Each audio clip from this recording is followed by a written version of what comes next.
নমস্কার। আজকে আমি বানাবো কাতলা মাছের ঝাল। তা আমি কিভাবে কাতলা মাছের ঝাল আজকে বানাচ্ছি সেটা তোমরা আমার সাথে থাকো। আমি কিভাবে বানাচ্ছি দেখো। আমার তেলটা গরম হয়ে গেছে, আমি মাছগুলো ভেজে নেব। এখানে আমি 1 চামচ আদা নিয়েছি, 4 কোয়া রসুন আর 1/2টা পেঁয়াজ যেটা পেস্ট বানিয়ে নেবো। এর সাথে 8 চামচ কালো সর্ষে, 1 চামচ সাদা সর্ষে আর একটু সামান্য দিয়ে দেবো। 1 চামচ পোস্ত দেবো। এই তেলের ওপরে মাছগুলো ভাজা হয়ে গেছে, তেলের ওপরে আমি কুচনো পেঁয়াজ দিয়ে দেবো। কুচনো পেঁয়াজটা দিয়ে দেবো।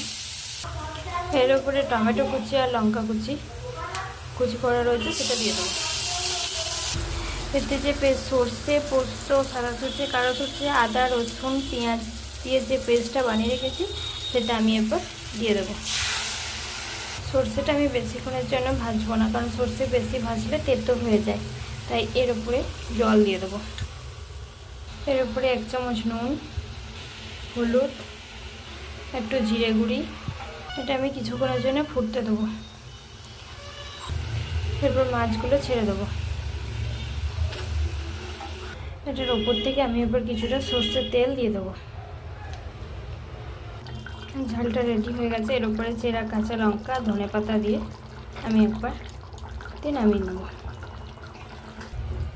দেখো ঝালটা রেডি হয়ে গেছে। তো তোমরা চাইলে আমার মতন এইভাবে ঝালটা বানাতে পারো। কেমন লাগলো অবশ্যই জানিও, লাইক কমেন্ট করো।